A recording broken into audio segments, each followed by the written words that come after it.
कहानी स्कूल के क्लासरूम से स्टार्ट होती है। टीचर बोलते, सेंगजी तुम्हारा ध्यान किधर है। सेंगजी बोलती है, चिड़िया के दो बच्चे खाने के लिए लड़ रहे हैं। जब चिड़िया मना करती है वो नहीं मानते, फिर चिड़िया उड़ जाती है और बच्चे 2-3 मिनट तक बिल्कुल नहीं। टीचर कहते हैं बैठ जाओ और पढ़ाई पर ध्यान दो। फिर मैथ्स की क्लास में सेंगजी ड्राइंग बनाती रहती है। टीचर सेंगजी से पूछते हैं, बताओ मैं कहाँ पे था। सेंगजी अपने दोस्त की कॉपी की तरफ देखती है और उसके दोस्त गलत लाइन दिखा देती है। टीचर बोलते हैं कि ये तुम्हारे एटीट्यूड के लिए है, तुम अपने पेरेंट्स को लेकर आना। फिर उसकी दोस्त उससे सॉरी बोलती है और कहती है, क्या तुम स्टेशनरी शॉप पे चलोगे। तो सेंगजी मना कर देती है।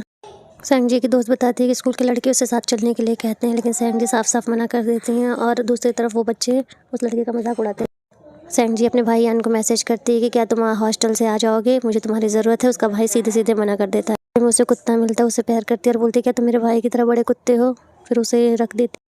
फिर सेंगजी घर पे आती है और उसकी माँ उससे बोलती है, फ्रूट्स दे के आओ क्योंकि तुम्हारा भाई आना है। सेंगजी बहुत खुश होती है। ऊपर उसको लड़का दिखता है तो उससे कहती है, अपने क्या तुमने प्लास्टिक सर्जरी करा ली है। उसका भाई कहता है, क्या मैं तुम्हें इतना गंदा दिखता। सेंगजी कहती है, तुम सच में बहुत बदसूरत हो। सेंगजी कहती है कि ना तुमने बताया था तुम यहाँ आ रहे हो, ना मम्मी ने बताया कि तुम्हारा कोई दोस्त यहाँ आ रहा है, तो मुझे कैसे पता चलेगा। फिर दोनों भाई बहन झगड़ा करने लगते हैं। फिर वो अपने भाई से कहती है, मुझे तुम्हारी हेल्प की ज़रूरत है, और उसका भाई साफ साफ मना कर देता है। फिर सेंगजी तेज तेज रोने लगती है और अपनी मम्मी को बुलाने लगती है। उसकी मम्मी कहती है, यान सेंगजी को परेशान मत करो। सेंगजी तेज तेज रोने लगती हैं तो उसकी मम्मी ऊपर आ जाती हैं। जब उसकी मम्मी ऊपर आती हैं तो वो कहती है कि मुझे भाई ने। अब डुआन बताता है कि मैं तुम्हारे भाई का दोस्त हूँ और उसका रूममेट भी हूँ। तुम्हें अपने भाई को ऐसे नहीं फंसाना चाहिए, ये तुम्हारी गलती, तुम्हें इस तरह से उससे बात नहीं करनी चाहिए थी। तब सेंगजी कहती है, तुमने अगर मेरे भाई को प्लास्टिक सर्जरी की बात ना बताई होती तो हमारी बात इतनी ना बिगड़ती और ना हमारा झगड़ा होता और ना ही मैं उसे फंसाती। अब तुम मेरी हेल्प कर सकते हो, कल तुम फ्री हो। तभी उसका भाई आ जाता है और बोलता है, तुम लोग बाहर निकलो, मुझे कपड़े बदलने हैं, और दोनों को बाहर निकाल देता है। जैसे ही वो सब नीचे जाते हैं, सेंगजी की मॉम डुआन को खाना खाने के लिए कहती है, लेकिन डुआन बोलता है उसे पार्ट टाइम जॉब के लिए जाना है, इसलिए वो अभी जा रहा है, अगली बार वो ज़रूर खाएगा। सेंगजी कहती है डुआन से, तुम खाना खा के क्यों नहीं जाते। डुआन बोलता है कि अगली बार ज़रूर खाऊंगा। सेंगजी कहती है, अगली बार अब हम कब मिलेंगे। ये बोल के डुआन बोलता है जल्दी, ये बोल के डुआन चला जाता है। अब दूसरी तरफ दिखाता है कि सेंगजी बड़ी हो जाती है।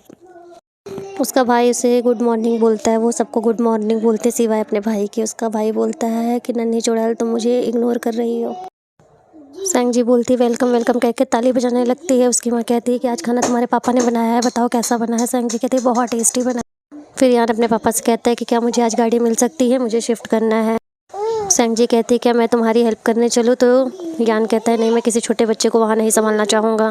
सेंगजी बोलती है, मैं सच में तुम्हारी हेल्प करना चाहती हूँ। यान बोलता है, सामान बहुत भारी है, तुम अपने आप को चोट पहुँचा सकती हो। तो उसके पेरेंट्स कहते हैं, कोई बात नहीं, सामान देख ही लेगी बस। फिर यान मान जाता है। सेंगजी बोलती है, मैं स्कूल के बाद आ जाऊँगी। फिर सेंगजी यान को कॉल करती है तो यान बोलता है, मैं बहुत बिजी हूँ, तुम खुद से ऊपर आ जाओ। फिर वो रूम नंबर बताता है 500। फिर समय सेंगजी अपने पापा की कार देख के रुक जाती है और वहाँ सामान देखने लगती है। फिर वहाँ पे उसे एक टेडी बियर दिखता है। वो उसे देखती ही रहती है कि डुआन पीछे से आ जाता है और बोलता है, चोर पकड़ी गई। सेंगजी उसकी तरफ देखती है तो डुआन बोलता है, अरे तुम तो सेंगजी हो, तुम तो कितनी बड़ी हो गई, पता ही नहीं चला। मैं बहुत मुश्किल से तुम्हें पहचान पाया हूँ। अगर ये तुम्हें टेडी पसंद है तो तुम इसे रख लो। सेंगजी बोलती है, अब मैं बड़ी हो गई हूँ, टेडी से नहीं खेलती। तो डुआन बोलता है, ठीक है, मैं इसे फेंक देता हूँ। फिर सेंगजी कहती है, ठीक है, मैं थोड़ी देर इसको खेल सकती हूँ। फिर डुआन बोलता है, ऊपर जाना होगा। तो सेंगजी जाती है, अपने भाई को देख के बोलती है, तुमने तो कहा था तुम बिजी हो, तुम तो बिल्कुल बिजी नहीं हो, तुमने तो कोई काम भी नहीं किया, सारा सामान फैला के रखा है। तो यान कहता है, ज़्यादा मत बोलो, मैंने सब साफ़ किया हुआ है। तभी यान के कुछ दोस्त आ जाते हैं और सेंगजी से बोलते हैं, क्या तुम यान की छोटी बहन हो। तो यान बोलता है कि ऐसे मत करो, वो छोटी बच्ची है, डर जाएगी। फिर डुआन उसे अपनी जगह पे बैठने के लिए कहता है और सेंगजी उसके सारे सामान को देखने लगती है।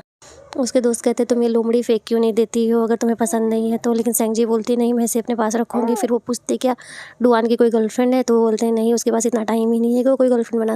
फिर डुआन बोलता है, मैं पार्ट टाइम जॉब के लिए बाहर जा रहा हूँ।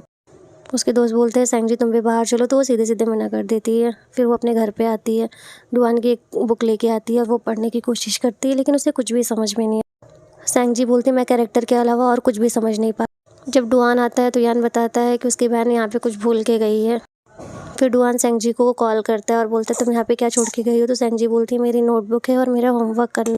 डुआन बोलता है, ये तुम्हारा होमवर्क है, तुम्हें करना चाहिए। अगर तुम नहीं कर सकती तो तुम्हें टीचर से मना कर देना चाहिए कि तुमसे नहीं हो, इसके लिए माफ़ी मांग लेनी चाहिए। फिर डुआन पूछता है, तुम स्कूल कितने बजे जाती हो। सेंगजी बोलती है 7। तो डुआन बोलता है, क्या तुम 6 बजे उठ सकती हो। सेंगजी बोलती है, हाँ, मैं उठ सकती। तो डुआन बोलता है, ठीक है, मुझे बस स्टैंड पे। उससे पहले तुम 6 बजे का अलार्म अपने मोबाइल में लगा लो। सेंग जी अपने मोबाइल में अलार्म लगाती है और सो जाती है। अब सेंग जी के बचपन का दिखाया जाता है और सेंग जी क्लास में सोचती रहती है। डुआन के दोस्त पूछते हैं कि तुम सुबह कितने बजे लाइब्रेरी जाओगे, तो वो बताता है कि सुबह वो 6 बजे चला जाएगा। फिर सेंग जी सो जाती है और सुबह उठती है अलार्म बजते ही। बस स्टैंड पे जाके वो वेट करती है और वो सोचती है कि डुआन आएगा कि नहीं आएगा। टीचर फिर उसकी तरफ देखते हैं और बोलते हैं सब बच्चे जाओ और सेंग जी मैं तुम्हारे पेरेंट्स से मिलना चाहूँगा। अब सेंग जी लेट कर सोचती है कि हम अगली बार कब मिलेंगे।